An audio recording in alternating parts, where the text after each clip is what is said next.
mantiene distraídos y conformes, donde lo trivial ocupa el lugar de lo profundo. En este contexto, palabras como vacuidad, banalidad e insolencia no son solo insultos, sino diagnósticos precisos de un malestar de nuestro tiempo. Frente a esta triste realidad, ¿cuál es nuestra arma de resistencia? Sin duda alguna, el pensamiento, pero no cualquier pensamiento, sino uno crítico, valiente y en ocasiones hasta incómodo. Nuestro ponente invitado nos hablará hoy de lo que el mal siempre tiene, de que el mal no siempre tiene rostro de monstruo, sino a menudo el rostro de quien ha renunciado a pensar y se limita a obedecer clichés. Nos alertará en cuanto a que debemos temer más a los estúpidos, entendidos como aquellos que renuncian a su juicio, que a los malvados, porque los primeros son el instrumento perfecto de los segundos. Su charla es en esencia una invitación a abrir nuestra mente, a cultivar la reflexión sosegada y a no tener miedo de plantearnos las grandes preguntas, incluso o especialmente cuando el ruido de lo banal intenta ahogarlas. El distinguido ponente invitado de hoy nació en Esperanza, ciudad del noroeste de la República Dominicana. Realizó estudios en la Universidad Autónoma de Santo Domingo, UAS, y en la Universidad Complutense de Madrid, UCM. En la primera, cursó una maestría en Educación Superior y 2 licenciaturas, una en Lingüística y Literatura y otra en Lenguas Modernas. En la segunda, realizó el Diplomado en Estudios Avanzados, DEA, y el Doctorado en Filosofía del Lenguaje. Tiene 45 años ininterrumpidos de labor magisterial. En la actualidad, es profesor de Teorías del Discurso, el discurso de la ciencia, Filosofía del Lenguaje y de Semiótica en los programas de maestría de la Universidad Autónoma de Santo Domingo y en programas doctorales de varias universidades. Además, dirige varias tesis doctorales en varias universidades dominicanas. Es un apasionado de la educación, la investigación y la escritura, actividades que concibe unidas por vínculos indisolubles. Defiende con pasión la idea de que tanto para enseñar como para escribir hay que leer e investigar. Escribir es para él una forma de enseñar, de compartir. Su producción bibliográfica cubre las áreas de lingüística aplicada, estudios del discurso, redacción científica, discurso científico y de metaciencia. Ha escrito los siguientes libros: Redacción, Métodos de organización y expresión del pensamiento. Redacción, Guía docente, Fonética y fonología española, Competencias comunicativas, Morfosintaxis funcional del español, Ortografía inferencial y operativa, Lengua, pensamiento y educación, Lectura y construcción de conocimiento, El discurso científico, teoría y aplicaciones, El discurso, categorías y estrategias de producción. Además, es productor de sendos capítulos de los libros Actas del Primer Congreso de Lectura, 2010, y Las Ideas de Saussure en la República Dominicana, y de decenas de artículos especializados en revistas indexadas, tanto nacionales como extranjeras. Es investigador incansable. Actualmente mantiene una publicación semanal en su cuenta de Facebook en la que aborda distintos temas de interés académico, cultural y social. Sus líneas de investigación son la metáfora en la configuración del pensamiento, la visión de inclusión de la especie Homo sapiens en la lengua, la gramática y el discurso. En su canal de YouTube ha publicado más de 200 videos, y para que nos ayude a desafiarnos a nosotros mismos a pensar en un mundo que a menudo prefiere que no lo hagamos, es verdaderamente un gran privilegio para la Sociedad para el Pensamiento Crítico dar la bienvenida al eminente doctor Bartolo García.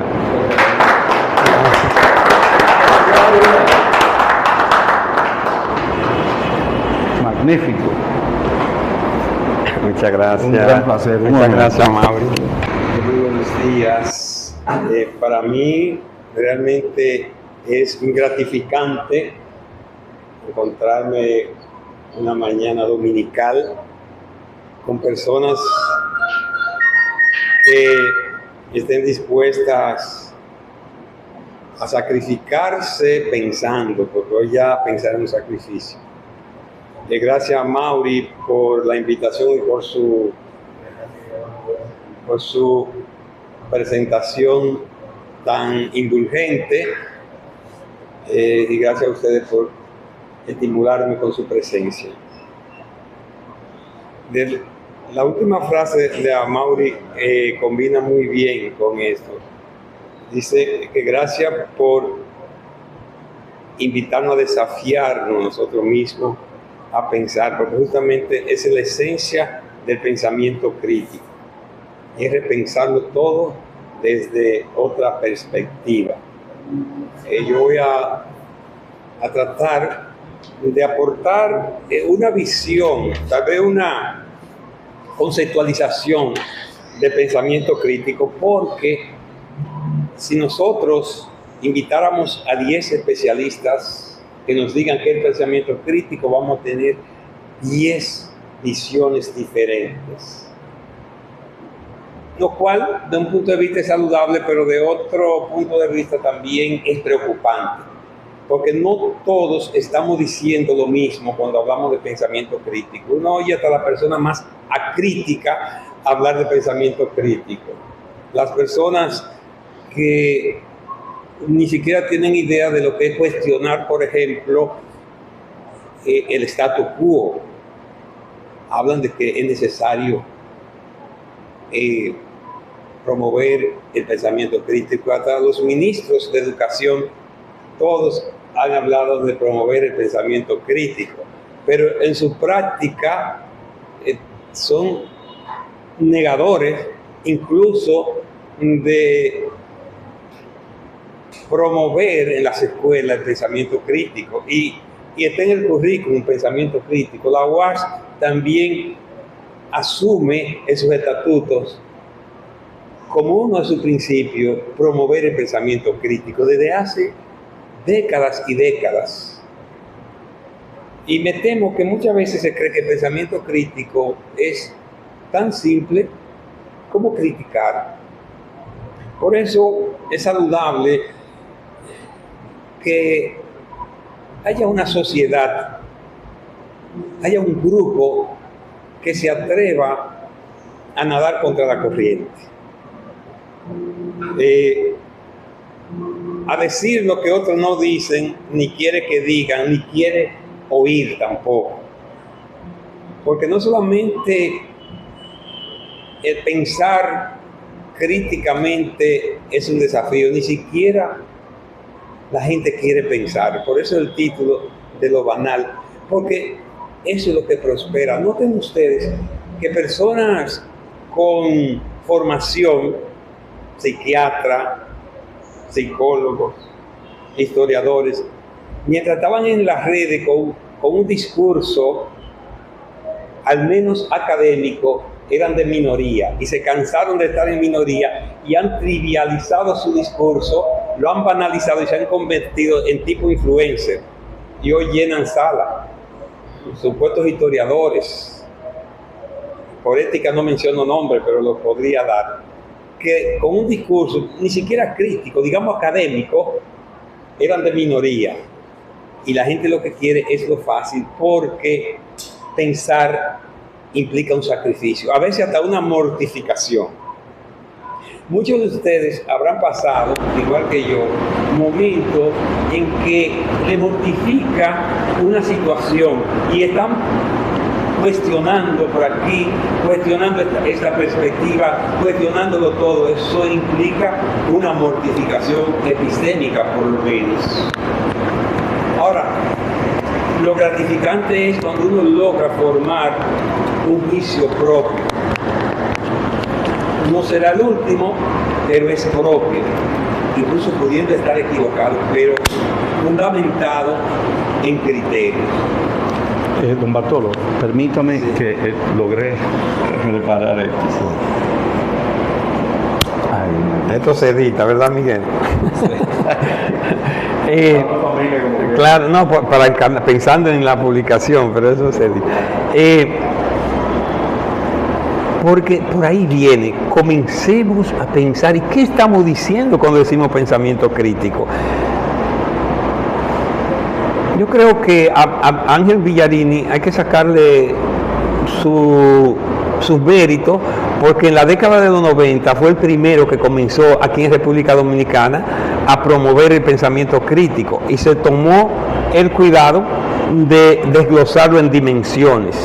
Algunas no tan certera, pero por lo menos él dividió el pensamiento crítico en 5 dimensiones. Hay 2 de ellas que habría que cuestionarla y otra que habría que agregarla, pero es un buen punto de partida. Pero eso hablaré primero, ¿qué vamos a entender por pensamiento crítico? ¿Qué dimensiones tiene el pensamiento crítico? Para uno saber si está pensando críticamente, si los demás están pensando críticamente y cómo analizar críticamente el pensamiento de los demás. Porque es un ejercicio, o más bien es una herramienta para un ejercicio permanente del pensar. Teniendo una buena conceptualización de pensamiento crítico y teniendo un desglose de las dimensiones que a su vez se convierten en especie de evidencia, uno podría evaluar tu pensamiento y evaluar los demás. Por eso, una aproximación al pensamiento crítico es ubicarlo dentro del pensamiento complejo.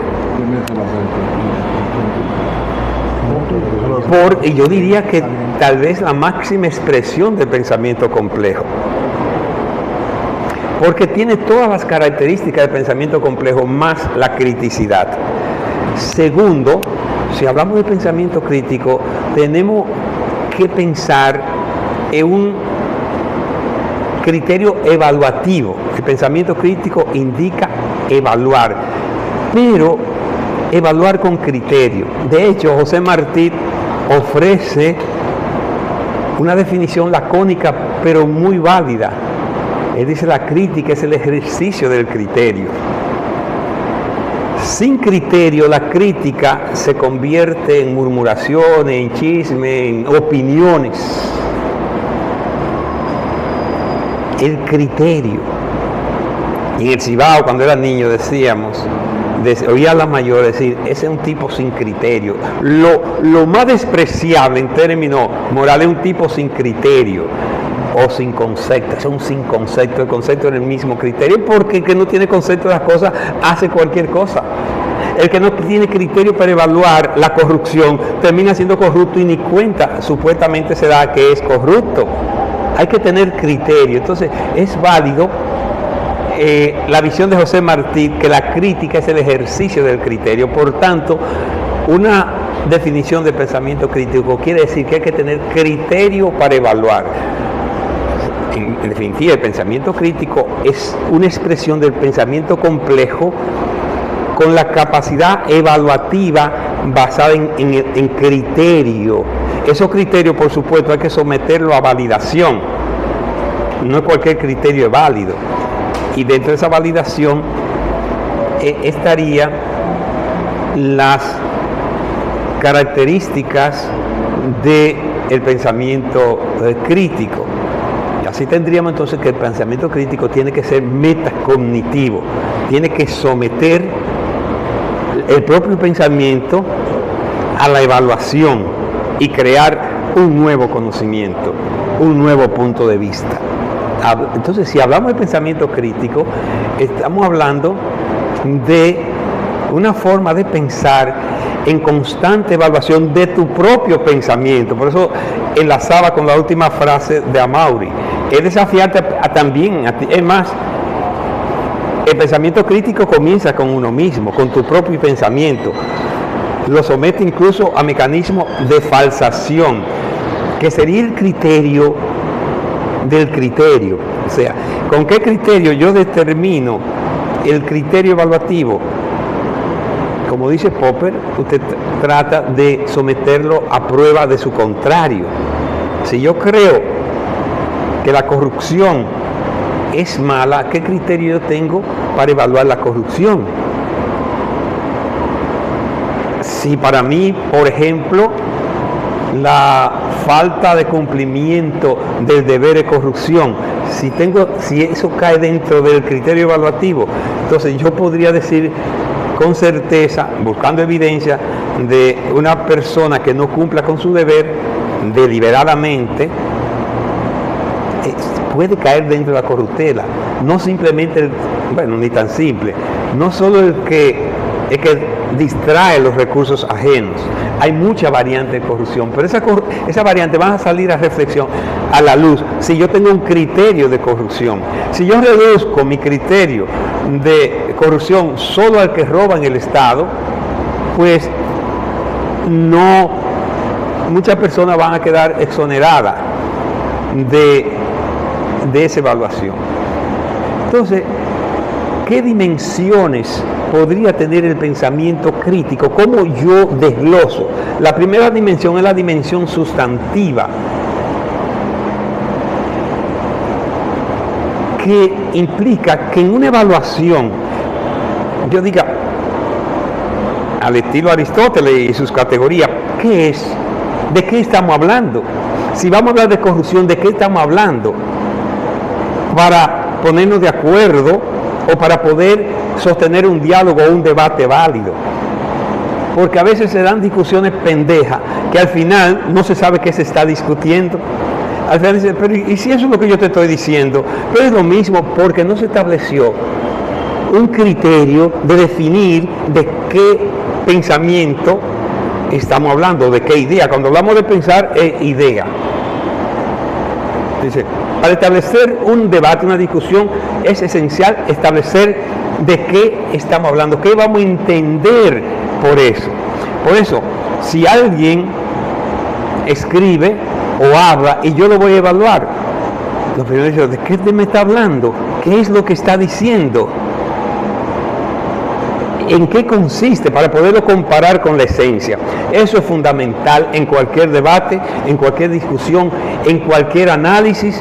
La parte sustantiva, o sea, la parte conceptual de lo que se está hablando.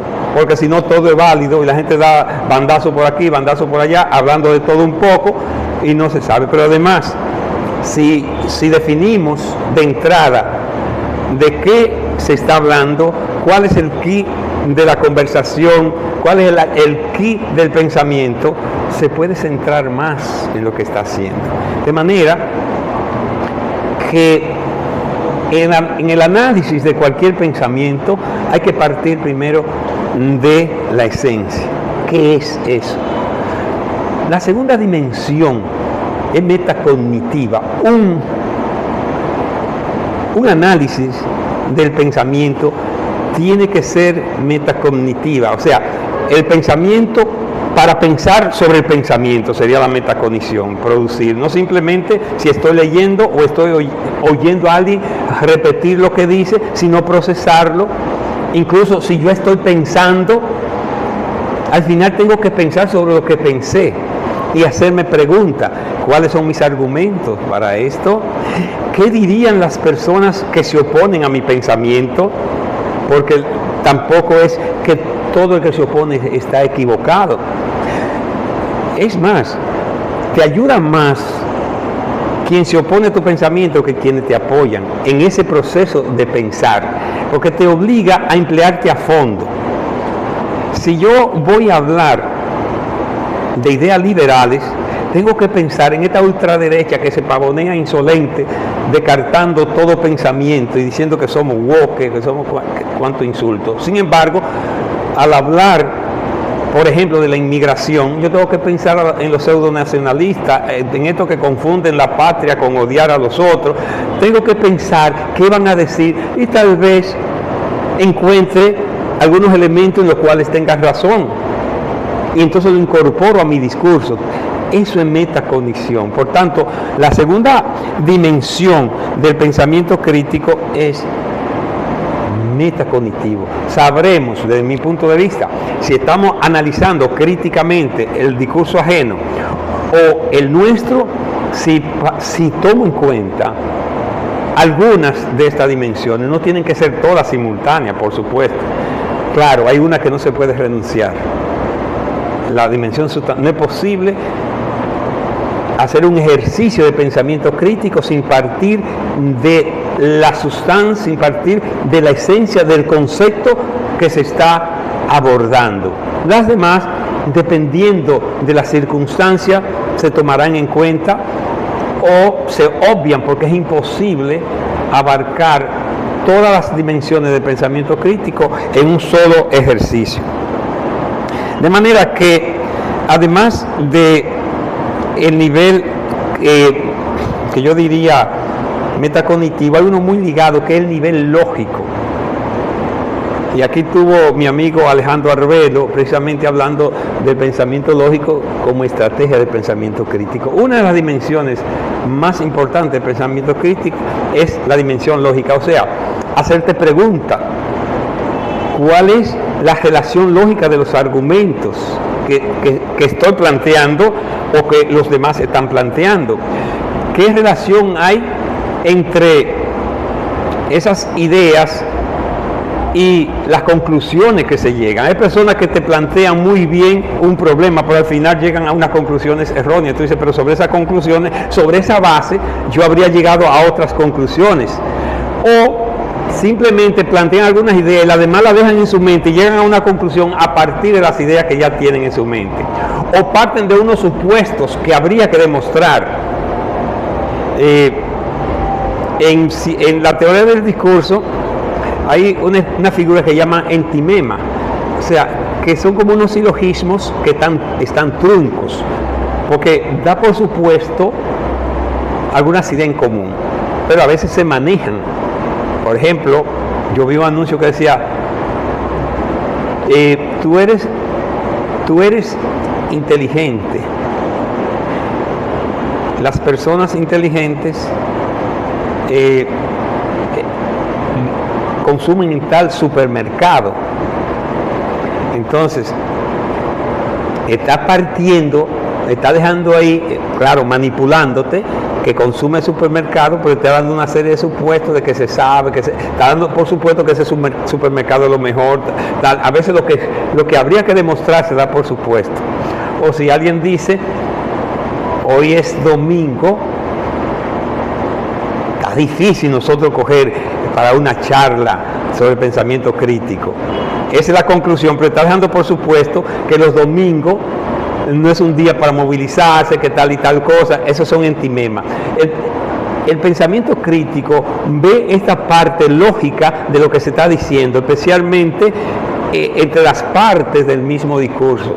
Si hay una isotopía, o sea, si todas las ideas que están ahí están referidas a la idea central del discurso, al tópico que se están tratando, si hay una coherencia global, eso se va a relacionar también con una dimensión discursiva, pero la dimensión lógica tiene que ver con ese manejo.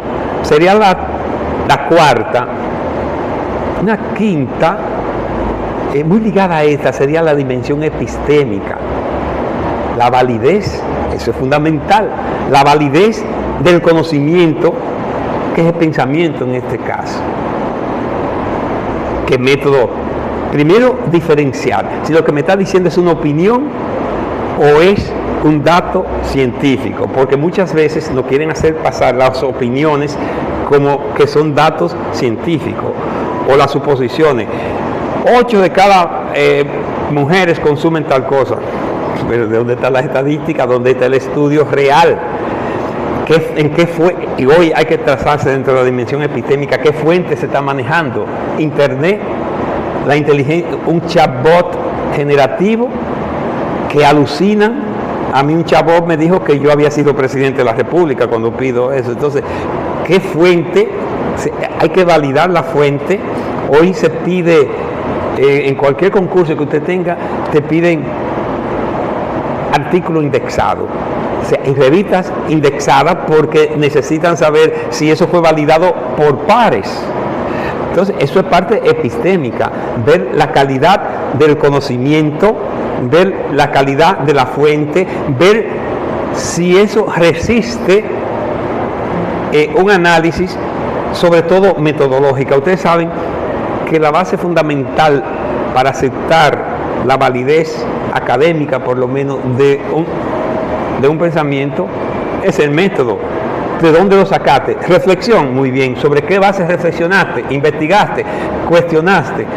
La parte epistémica hoy es fundamental porque hay demasiados bulos, demasiadas basuras, demasiadas opiniones. Ustedes saben, las ideas racistas, crueles, criminales que circulan por las redes en contra de los inmigrantes haitianos y que mucha gente lo dan como válido.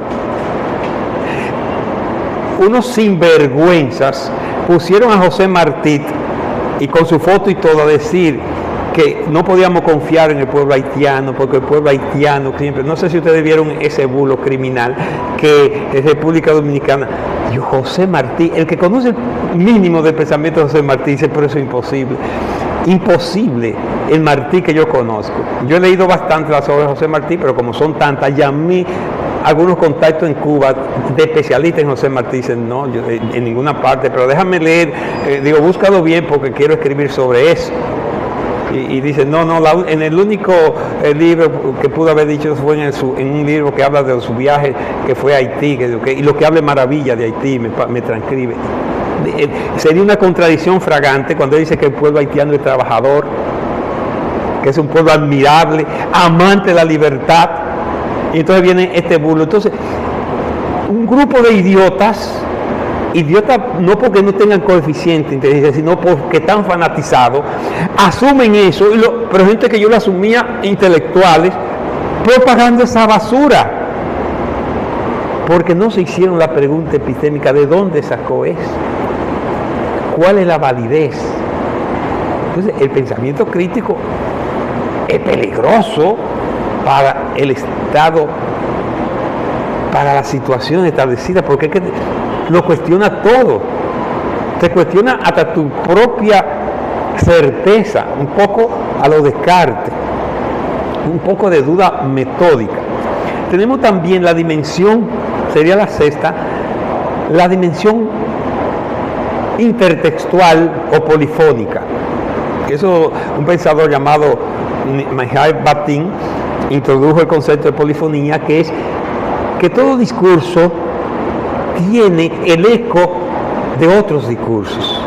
Ustedes me están oyendo y probablemente alguien que ustedes hayan leído o hayan escuchado parecido oyen el eco. O si yo leí a alguien y se me olvidó citarlo, lo oye. Esa es la polifonía.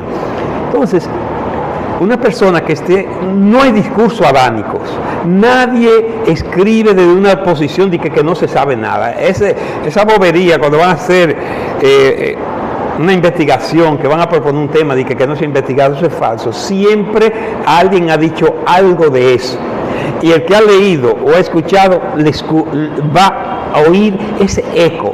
Esa es la polifonía o intertextualidad. O sea, el contacto, el diálogo de tu pensamiento o el pensamiento ajeno, ponerlo a dialogar. Claro, se necesita una competencia intertextual. Para el que no tiene lectura, no hay polifonía, no va a escuchar nada. Por eso ustedes ven que hay personas que están repitiendo toda la saciedad y mucha gente cree que eso es nuevecito. Gente que están hablando de Anacaona como si hubieran descubierto por primera vez Anacaona, o de Caonabo, o de Duarte. Por Dios, de eso se ha escrito mucho. Entonces, desde la perspectiva de usted construir el pensamiento, su propio pensamiento, usted tiene que ponerlo a dialogar, a ponerlo en contacto con otros, con los demás, eso es de rigor, que han escrito sobre eso, y ahí surgen las citas y referencias como una forma obvia de intertextualidad. Pero muchas personas no saben a veces que lo que están diciendo ya otro lo dijo, y una persona con competencia intertextual uno dice, pero eso se parece a esto. Cuando estamos evaluando, entonces uno dice, la pregunta sería, ¿cuál es la originalidad de mi pensamiento? ¿Cuál es la originalidad si el pensamiento ajeno de ese pensamiento? ¿Quién ha hablado de eso? ¿Me lo dice?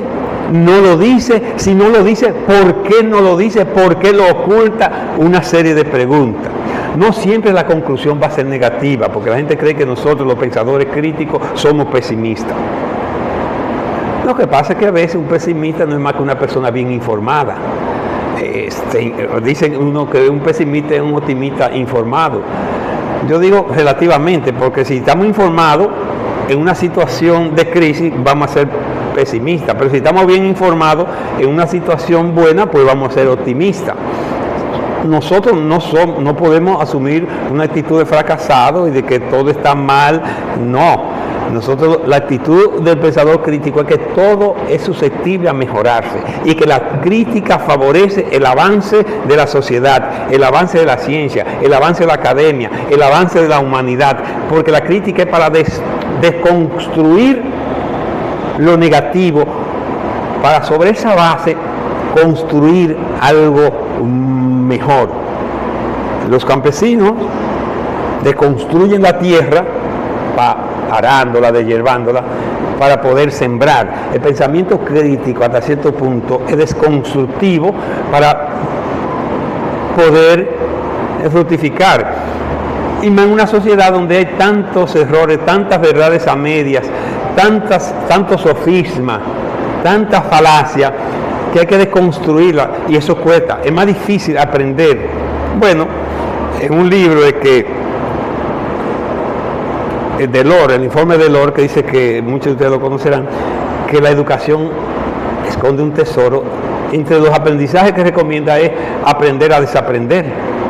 O sea, aprender a desconstruir los errores para sobre esa base construir otra nueva verdad. Eso cuesta porque la gente se aferra a lo que sabe, le duele. A todos nos duele aceptar, oye, que por tantos años todo ese aprendizaje no tiene, y pues he perdido mi tiempo. No has perdido tu tiempo, porque ahora tienes la oportunidad de avanzar. Por eso el pensamiento crítico, al ser dialógico, trata de establecer esos contactos, trata de desconstruir lo negativo para entonces hacer unas conclusiones sobre eso propositivas.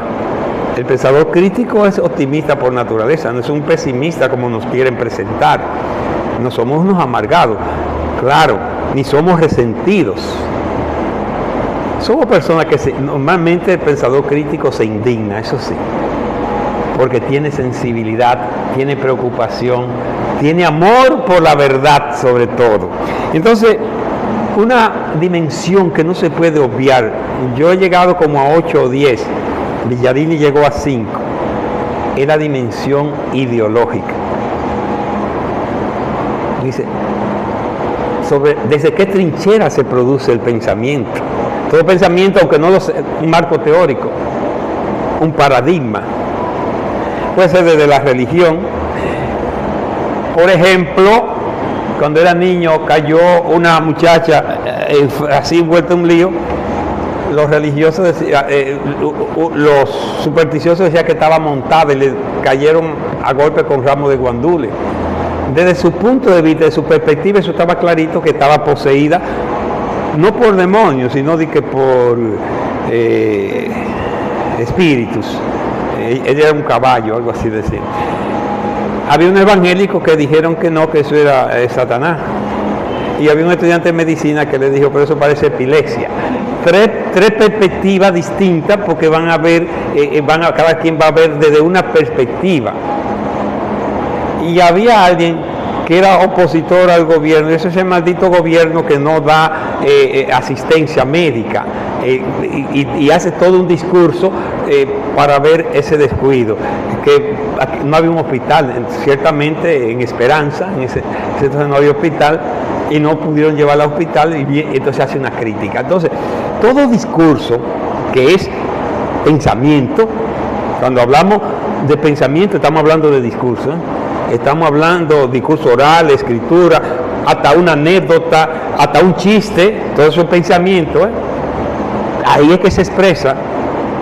Por tanto, podríamos decir que hay una dimensión discursiva, porque sin discurso no hay pensamiento complejo, y el pensamiento crítico dijimos que es complejo. Entonces esa dimensión ideológica nos dice, ¿con qué intención se está diciendo lo que se dice? ¿Con qué intención se está pensando así? Incluso uno mismo, porque uno puede fanatizarse también, porque uno cree el que está sumergido en una cultura está alienado. Está alienado en el punto de vista que todo lo va a ver desde esa cultura. Yo me horroricé, que compartí hace muchos años en San Francisco, compartía el comedor iba a dar clase y ahí coincidí con unos italianos, con el aguacate, esos fatales, decía yo en ese entonces, le echaron azúcar al aguacate, a mí me dio hasta náusea. Pero ¿cómo se le ocurre echarle? Y él lo que decía, ¿y cómo se le ocurre a usted echarle sal? Cada quien ve las cosas, porque está acostumbrado a verlas desde su cultura, es lo mejor para cada quien. Para el supersticioso, todo se reduce a la superstición y eso es lo bueno. Cuando yo era comunista, no es que he renunciado a eso, pero todo va variando, ¿verdad? No es que yo me pasé, yo sigo con la misma indignación, con el mismo espíritu de indignarme, como decía el Che, ante la injusticia en cualquier parte del mundo. Yo sigo con eso mismo, pero he variado mucho en cuanto a la militancia. Pero sin darme cuenta, nosotros hacíamos de Carlos Marx una religión. Lo que Carlos Marx, en una discusión bastaba decir que Marx o Lenin o el presidente Mao o Stalin dijeron tal cosa y eso era indiscutible. Estábamos renunciando al pensamiento crítico, o sea, la izquierda supuestamente siendo de que crítica y autocrítica, porque todas las reuniones comenzaban con autocrítica y crítica, porque de que éramos críticos, éramos fanáticos, éramos adoradores de los dioses clásicos, y no había, cuestionar a Marx era un pecado mortal. Entonces hay que cuestionar nuestra propia ideología, porque la ideología puede alienar. Hay que cuestionar lo que pensamos, hay que cuestionar la coherencia entre lo que decimos ser y lo que es y cómo actuamos. Exactamente. Entonces la dimensión ideológica también cuestiona los dogmas, pero sobre todo la intención. A eso le llamaba realmente Villarini la dimensión pragmática. Pero la dimensión pragmática del discurso tiene otra connotación. Yo le llamo ideológica. ¿Desde qué trinchera?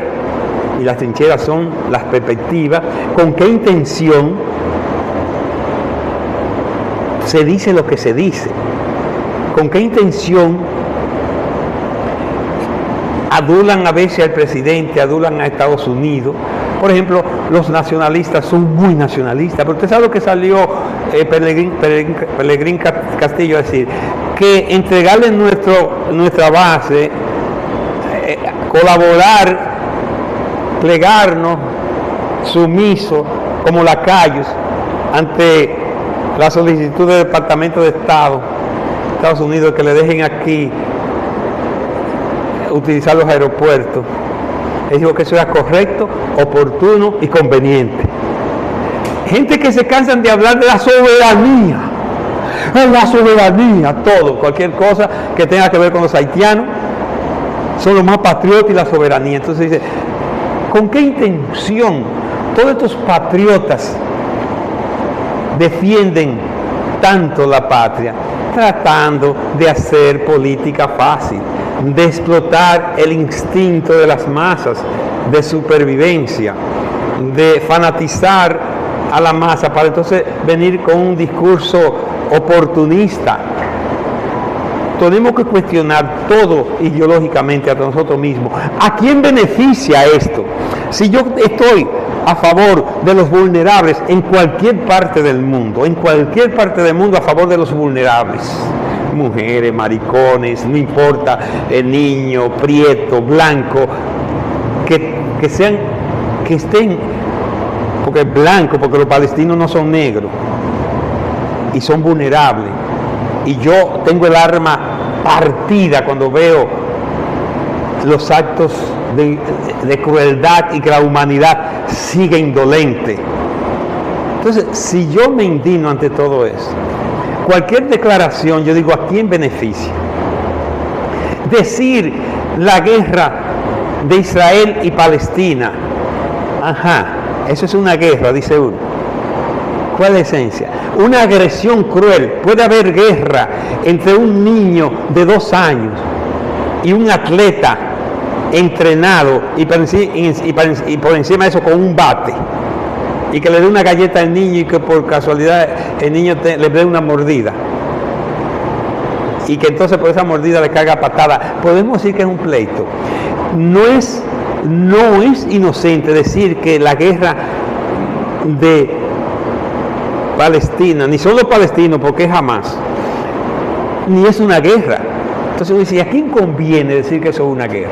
Mientras dicen la guerra de Rusia con Ucrania, no dicen la guerra entre ellos, pero tampoco dicen que es la guerra de Occidente y Rusia, porque en el fondo eso está deviniendo en una guerra que no estoy de acuerdo con la invasión rusa, ¿eh? Entiendo las causas, pero es una guerra cruel que no debió darse, para que no me malinterpreten. Pero tampoco estoy de acuerdo en decir que la guerra, que aquellos están indefensos, y que la guerra de Rusia con Ucrania. Ya no es la guerra de Rusia y Ucrania, es la guerra de Occidente contra Rusia, tomando a Ucrania como carne de cañón y como cabeza de playa. Entonces, uno, con un pensamiento crítico, hasta evalúa si lo que estoy pensando beneficia mi concepción del mundo. Si lo que otro dice, ¿a quién beneficia? ¿Qué lo mueve? ¿Qué interés tiene? Esa es la dimensión ideológica. El que dice que es pensador crítico y obvia lo ideológico tiene que cuestionarse. Puede ser que tenga elementos del pensamiento crítico, pero hay situaciones en que usted no puede, que tal vez lo metacognitivo no sea tan importante, y que lo importante sea entonces la dimensión ideológica. Y una dimensión que no se puede obviar tampoco es la dimensión ética. Con eso van como 9 dimensiones. Lo que yo estoy pensando es ético. Si lo estoy pensando y digo que no es ético, no lo digo. Si yo pienso difamar a alguien y voy a un discurso para decir, ¿es ético hablar por decir esto y no darle la oportunidad de que se defienda? No, pues déjame esperar y decirlo o decírselo. ¿Soy yo capaz de decirle de frente lo que le estoy diciendo de espalda? Si usted no es capaz de decirle de frente a alguien lo que va a decir de espalda, no lo diga, porque no es ético. ¿Estoy apegado a la verdad, aunque sea a mi verdad, o me la estoy inventando para hablar en un debate? ¿Tengo constancia de ese pensamiento o a la inversa? Porque fíjense que el pensamiento en su doble vertiente, el mío, pero también el tuyo. Si estoy evaluando lo que tú dices, pero ¿es ético lo que está diciendo Quilvio? De tal, ¿se atrevería a él decírselo a fulano? Etcétera. Entonces, si responde que usted está dispuesto a decirle lo que está diciendo al otro de frente, muy bien. Si usted dice, sí, esto es verdad, sí tengo constancia, pero hay 2 preguntas más en lo ético. ¿A quién beneficia lo que voy a decir? Si no beneficia a nadie, es una verdad irrelevante. Hay verdades que están ahí. ¿Qué hago yo con decir que fulano es ciego? Si no voy, ¿qué gano yo cuando está hablando que lo ciego, que fulano es ciego? Ahora, si eso va a mover la conciencia, o sí, para que mueva la conciencia y se haga una campaña tal y tal. Entonces, ¿a quién beneficia? ¿A quién perjudica? Ligado con lo ideológico y lo ético, hay un puente ahí. Eso que voy a decir se tiene que ver de algún modo con mis principios, etcétera, lo que dijo fulano. Entonces, todas esas características, pero todas esas dimensiones sirven a la vez de herramienta, incluso para quienes quieren enseñar el pensamiento crítico en las universidades, quienes quieren promoverlo. Promover el pensamiento crítico así en abstracto. ¿Qué hay que pensar críticamente? ¿Qué es el pensamiento crítico? Eso no lleva a ningún lado, porque la gente no sabrá cómo evaluar el pensamiento crítico, cómo percibirlo y cómo practicarlo. Esta sociedad, la academia sobre todo, obvia siempre al sujeto en todo el quehacer, comenzando con la ciencia. Noten ustedes que la ciencia nos la presentan como sin sujeto.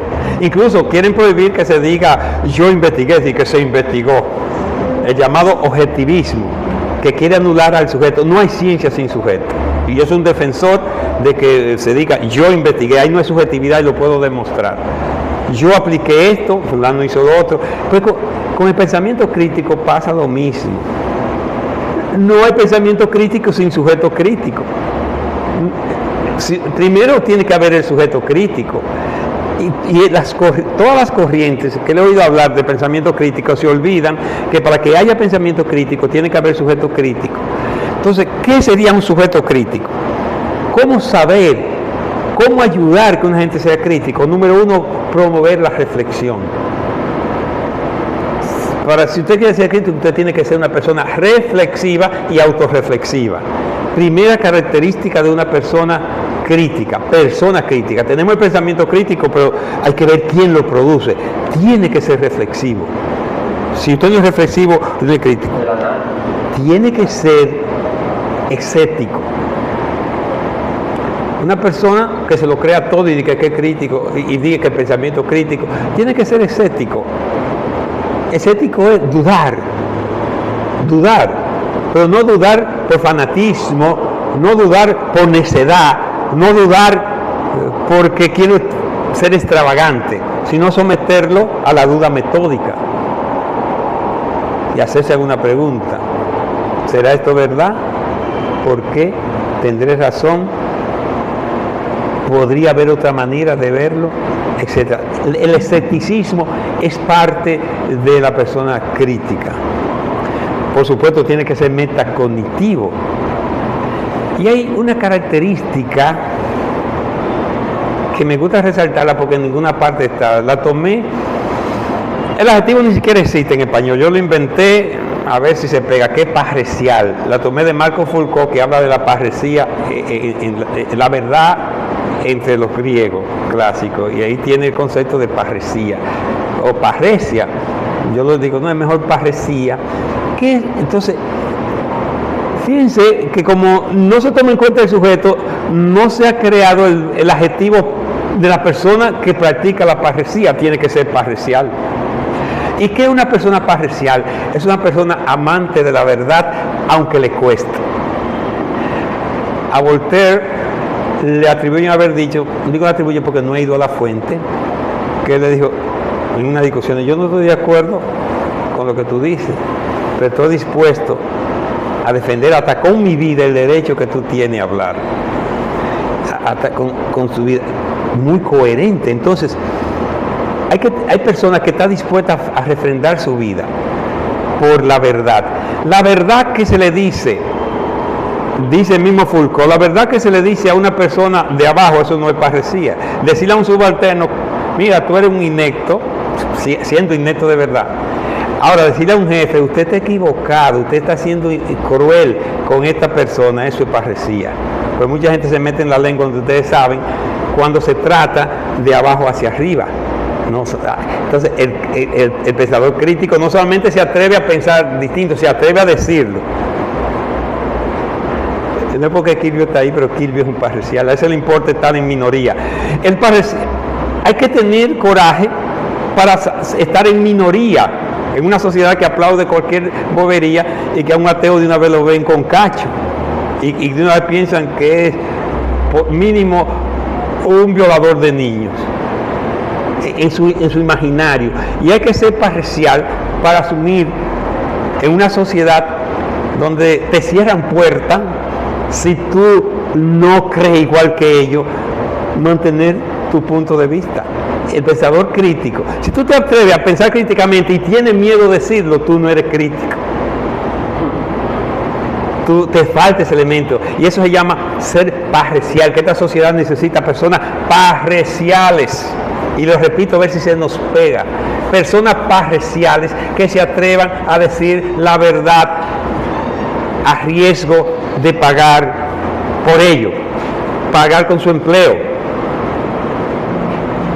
Yo he pagado 2 veces con mi empleo decir ciertas cosas, y otras veces me tienen el currículo, pero tú dijiste tal cosa, sí, tal cosa, sí. Tú no cabes aquí. Hay que pagar un costo, porque me cierran. Si a mí se me ocurriera ser político, no voy de aquí a allá. Sacan un video mío que yo haya dicho cosas en contra del gobierno o que me haya asumido ateo y ya eso es suficiente para que no me acepte. Juan Bosch, sin ser ateo, no estoy seguro, por lo menos no se asumió ateo. Perdió una campaña porque le sacaron un pedacito así y que dijo yo soy ateo, le sacaron ese chin ahí. Entonces imagínense que una gente lo sea de verdad y le digan en una entrevista, entonces usted es ateo. No, lo que pasa es que yo creo en el Dios de Barak, que yo creo en el Dios de Einstein, que tal cosa. Sí, pero no, que no deje Diego, no fue Diego, lo que digo, sino Diego. Que diga, sí, yo soy ateo. Te quedas sin votante, por supuesto, pero está dispuesto a pagar todo ese costo. Eso es ser parcial. ¿Ustedes saben quién? Todavía yo me engranojo cuando leo un parcial. Montesino. ¿Ustedes han leído? Sí, que la pregunta está insultante. El sermón de Adviento. Yo, un joven cabeza caliente en el bachillerato, que ya estaba en contacto con las ideas de izquierda, cuando yo leo este sermón, yo digo, pero, Dios mío, y yo me imaginaba a Montesino en medio de la nada, en estos bosques perdidos, hablándole a los encomenderos, y ellos, digo, yo leyendo ahí, cuando salgan de ahí lo van a mandar a matar porque están ahí, etcétera, diciéndole de tú estáis condenado. Decime con qué derecho mantener a esta infeliz gente en tremenda servidumbre. Decidme, no es que no tienen ánima, decían, es que no estáis obligados a cuidarlo. Eso es ser parcial, eso es crítica. Entonces, el pensador crítico tiene que estar dispuesto a decir la verdad que reclame ser dicha, porque hay verdades que no reclaman ser dicha y uno no va a andar abriéndose frente por ahí. Pero hay momentos que hay que decir la verdad.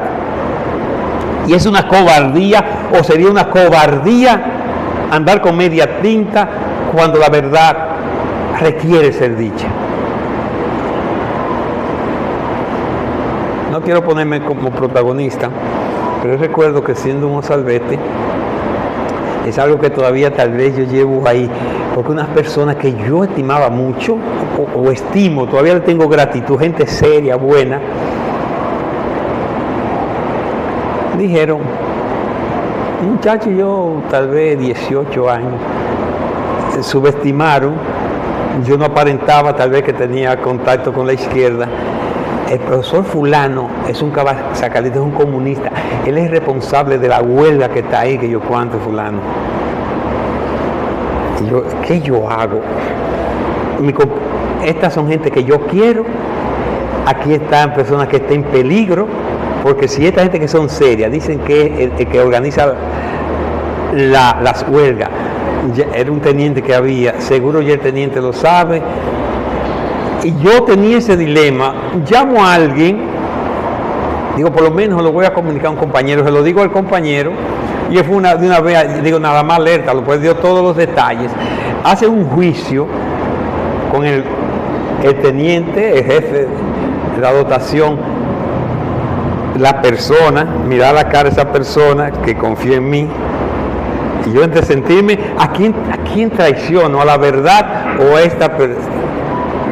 Y entonces me dicen, yo tenía opción de no ir, porque dice, ¿tú estás dispuesto a sostener eso en un encuentro así, para que se llegue a un acuerdo? Porque ellos dicen que no.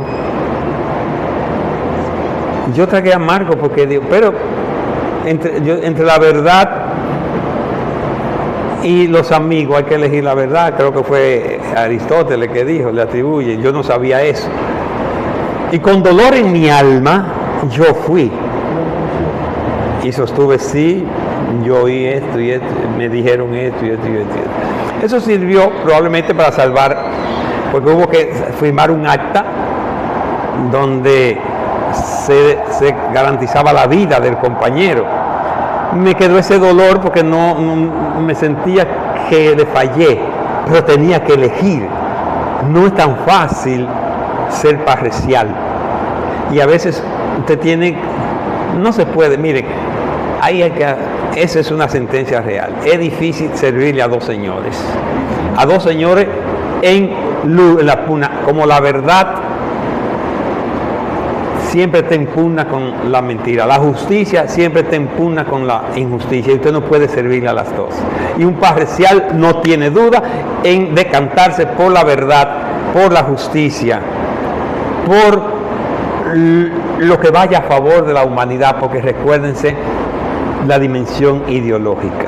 Entonces, un parcial es una persona desconstructiva, no destructiva, deconstruye.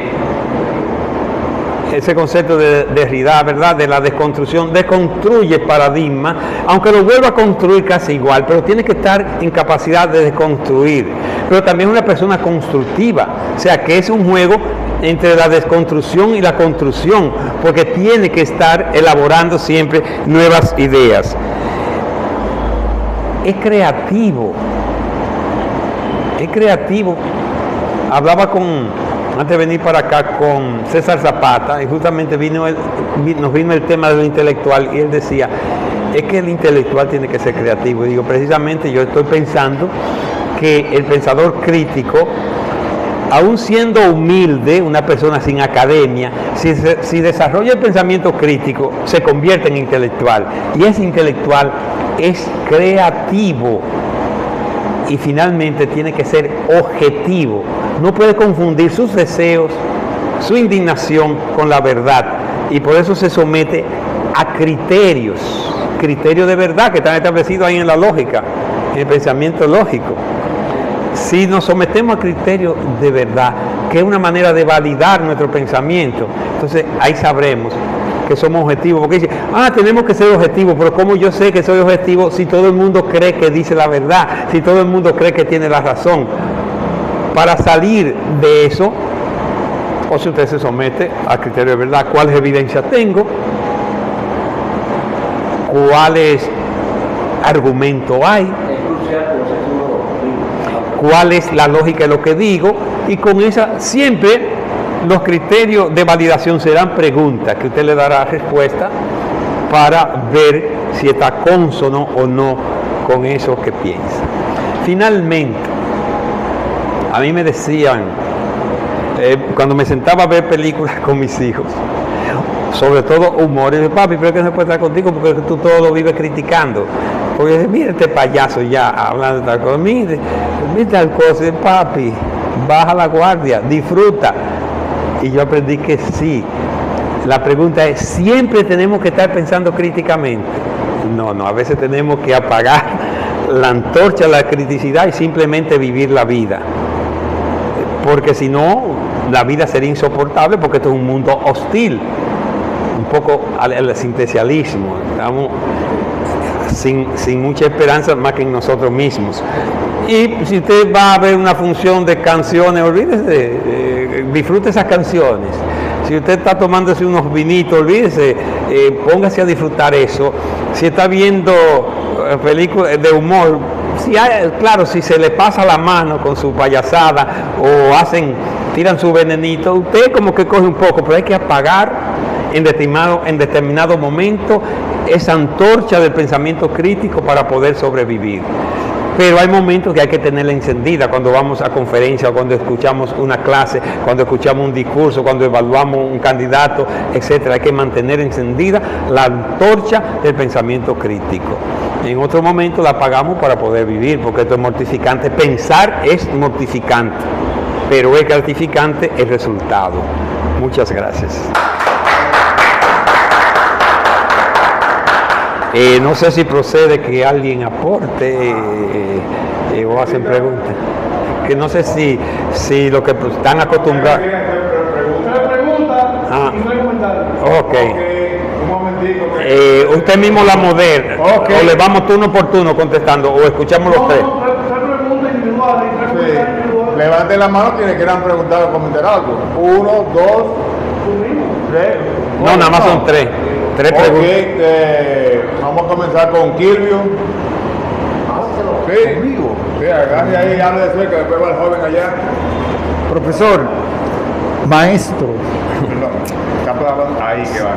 siento una gran satisfacción participar en una charla que usted tiene tanta seguridad en sus expresiones. Es magnífico. Para mí, me pasaría la tarde entera Gracias. escuchando. Gracias, gracias. Entonces, profesor, usted sabe que yo tengo un hijo, actualmente tiene 46 años. Él trabajó en Codetel. Me recordé de él precisamente cuando usted dijo que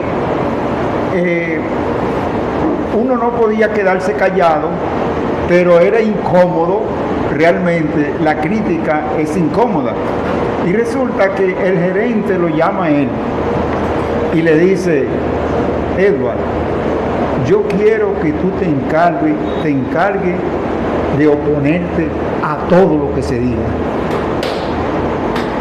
Oiga, me llamó la atención lo que usted decía sobre esa crítica insistente, sin tener ningún criterio ni nada, sino sencillamente tú te vas a oponer a todo lo que oiga. Pues resultó que él hizo su papel y a todos los consejos, a todas las cosas él asistía y se oponía a todo. Pero al gerente se le olvidó decirle que no se opusiera a él. Lo votó. Sí, lo votó. Entonces, yo me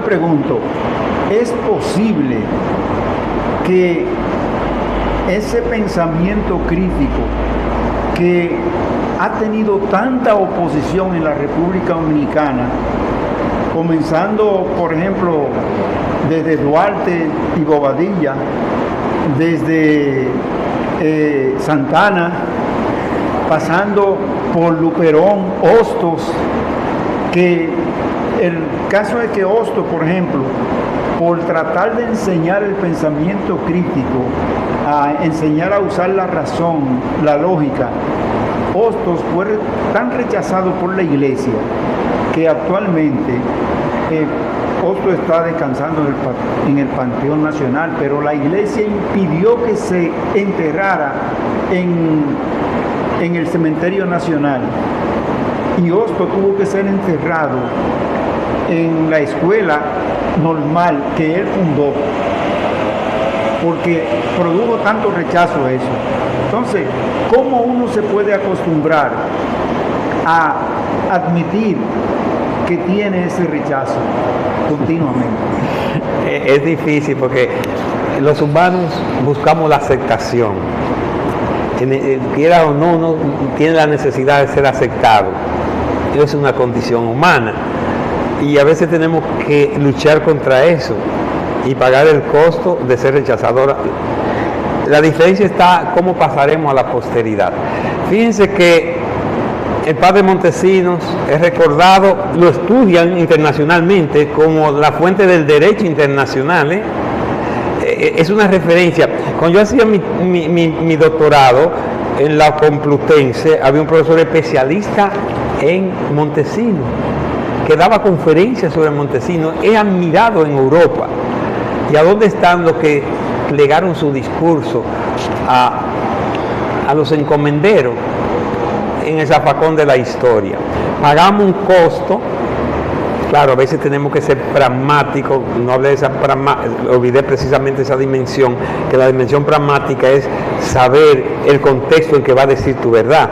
Por ejemplo, mi mamá me dice, Dios te bendiga, y yo con todo el gusto y con todo el amor, yo recibo eso como simplemente yo quiero lo mejor para ti. Yo no voy a estarle discutiendo.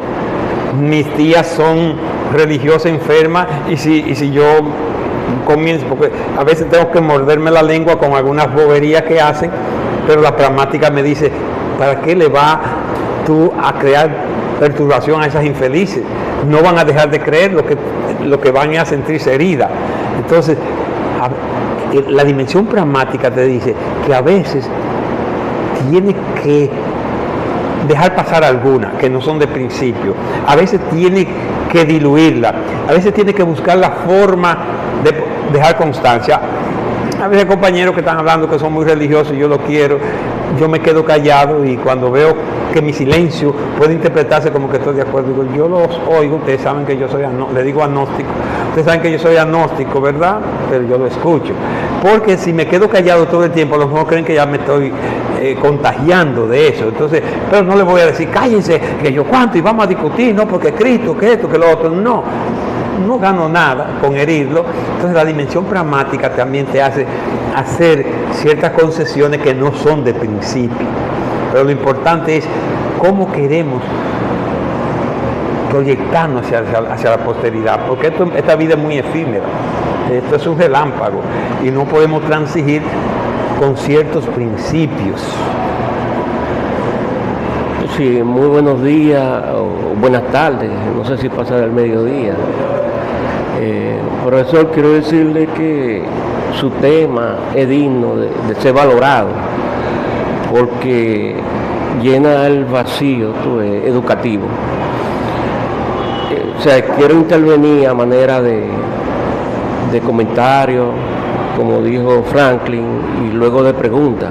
Sí, la vamos haciendo simultáneo. Sí, no sé si hay dos rondas. No, es una, porque la vamos haciendo simultánea. Quilvio cogió las dos cosas, comentó y preguntó, hagámoslo así. Ah, ok. O sea, mi inquietud, vamos con la pregunta, mi inquietud consiste en que el crítico actúa no a manera de llevar la contraria, siempre. Se puede hacer una crítica, contraria. O sea, una crítica, usted puede hablar coincidiendo con el otro, y eso es una crítica. Sí. Es que la gente cree que la crítica es oponer, la crítica es someter a criterio. Quilvio con ese comentario es una crítica, pero una crítica sobre el criterio de que mi discurso, según su criterio, se adecua a una visión correcta. La crítica no tiene que ser necesariamente, crítica es evaluación, eso mete a un criterio y al final puede ser positivo. Tú puedes hacer la crítica de un libro y buscar los elementos que de acuerdo a tu criterio son plausibles y cuáles son mejorables, etcétera. No tiene que ser negativo, porque también nosotros criticamos para reforzar puntos de vista valederos, claro que sí. Hay gente que cree que la opinión es sagrada, y dice, esa es mi opinión y tú me la respetas. Espérate, entonces como que nos está negando la posibilidad de criticar. No, yo te respeto relativamente a ti, porque también si tu opinión es descabellada, cruel, yo te puedo un poquito a homini desbaratar tu opinión y decirte, usted es cruel, ¿por qué no?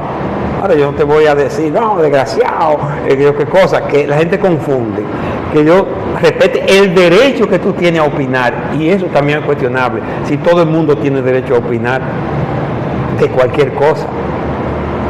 Porque yo creo que todo el mundo yo particularmente creo que la gente tiene derecho a opinar sobre base de algún criterio, opinar de algo que sabe. Yo no opinaría en una discusión de física cuántica. Yo no tengo derecho a opinar sobre una discusión en física cuántica. Usted es derecho, Miguel. De periodismo un poco, pero el derecho periodismo.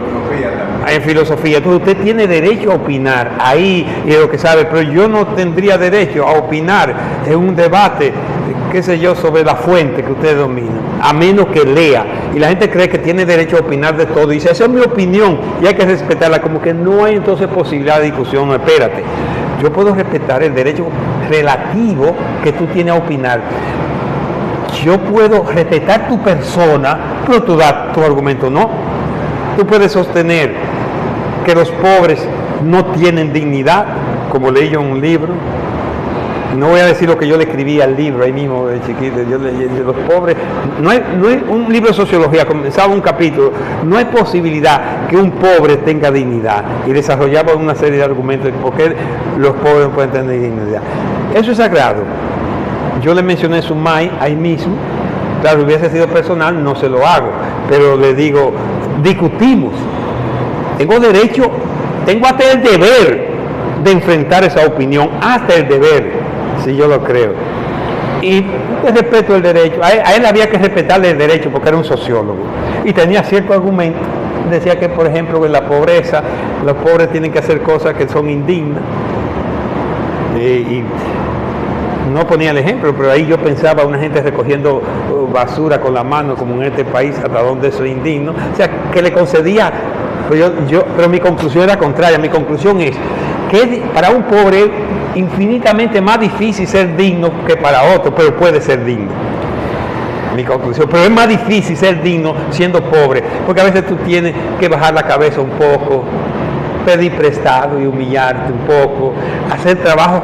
No es verdad que todo el trabajo honra, trabajos indignos por ser pobre, pero puedes mantener la dignidad. Era mi diferencia. Entonces yo, hoy en día,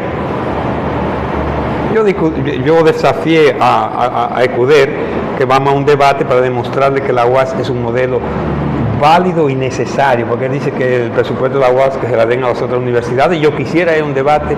Yo le respeto el derecho, porque él es economista, a opinar sobre eso, pero yo creo que tengo argumentos para desbaratarle que eso es una visión neoliberal cruel y desfasada, porque están juzgando a la UAS de 1970 y porque están sometiendo al criterio de que las universidades están para crear solo recursos humanos y no precisamente pensamiento crítico. Que un muchacho de Guachupita que tenga la oportunidad de estudiar en la UAS, aunque no se gradúe, si le cambia la visión y lo ayuda a ver más allá de la miseria intelectual, cultural, moral y económica, es una contribución. Y podríamos discutir. Y yo lo respeto y hasta admiro en ciertos aspectos, en otros no, pero su persona queda totalmente indemne, totalmente limpia de un debate conmigo, porque yo le respeto ese derecho, porque él tiene. Además no creo que su intención sea dañar, y lo respeto por eso, pero sus argumentos no desciframos. Sus argumentos, o sea, que no aceptemos, un pensador crítico no acepte ese chantaje de que esa es mi opinión y hay que respetarla. Yo te respeto a ti y relativamente respeto el derecho, relativamente el derecho a opinar, porque si usted no sabe de eso, no opine. Sí, y brevísimamente, mi opinión, como ya lo había hablado, es que he podido observar que el daño más severo, más cruel que puede existir en la vida pública es la polarización, ¿entiende? Que precisamente eso le costó la vida a Sócrates, que por hacer un bien moral polarizaron de que estaba pervirtiendo a la juventud La perversión. de Atenas. La perversión. La perversión. Claro, ahí hay mucha tela por cortar. La polarización. Y una situación también le sucedió en Iracusa a Platón, ¿entiendes? Tratando de crear a través de la filosofía, introduciéndola en la política, un gobierno ideal. El tribunal vivía intrigado y polarizando.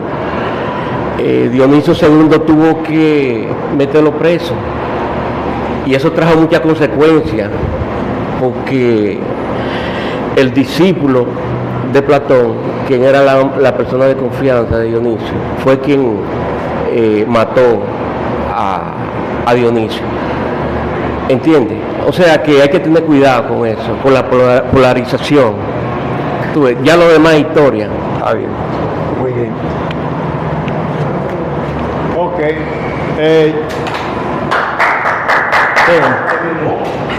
Gracias.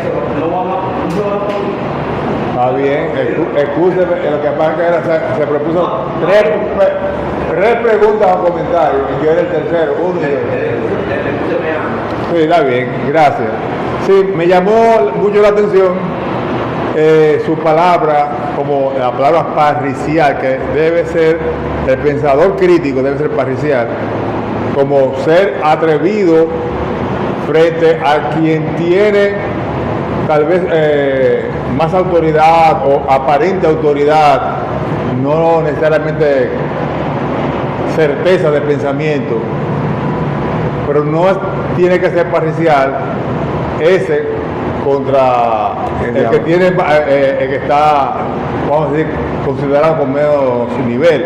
O sea, es una palabra que tiene que ver con el atrevimiento de defender la verdad que se presenta. Me gustaría saber la etimología de esa palabra que usted creó, pero me llamó también mucho la atención cuando se habló de que el que es pensador crítico destruye una creencia, pero no quiere decir que él es un destructor, porque tan pronto él defiende una verdad que se hace obvia, él está construyendo también. Entonces, eso me llamó mucho la atención, algo que vi en una película, una película mitológica, en que Odín previene a Thor, su hijo, de la importancia del martillo que le estaba entregando.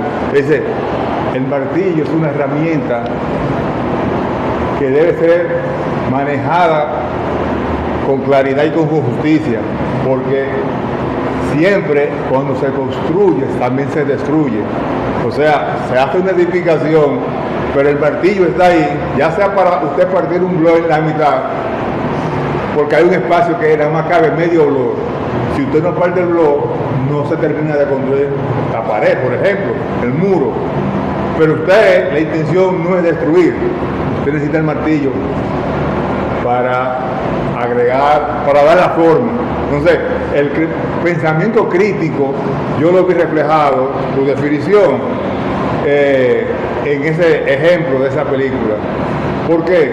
Porque el que es pensador crítico, si defiende una verdad real que todo el mundo la puede ver y él sabe exponerla, destruye los criterios falsos, los conceptos falsos, pero le queda claro a los demás esa verdad que él defendió y la acepta. ¿Ve? Que es como el que es filósofo y se hace preguntas y anda buscando respuestas. Cuando se atreve a experimentar, se da cuenta de que lo que él suponía estaba totalmente equivocado, pero descubrió la verdad, o que estaba totalmente en lo cierto, pero se confirmó la verdad. Entonces, mi comentario es ese. Muy bueno. La importancia y la naturaleza del pensamiento crítico. Ahora dígame la etimología de sus palabras. Muy bueno, muy bueno, y veo que asimiló bien. Aunque debo decir que yo tomé de Marco Foucault lo de parresía. Él habla de parresía, pero no habla de parricial. Yo lo que encontré fue lo de parricial a partir de la definición que da de parresía. O sea, en un librito está en internet, la verdad en la antigua Grecia, y habla de ese concepto que es muy bien. Y es algo curioso, porque para la Iglesia Católica parresía es lo contrario, es el que es sumiso, el que es obediente, o sea que es un giro opuesto al que le dan en la religión a parresía. Bueno, entonces hemos terminado. Muchísimas gracias. Sí, gracias.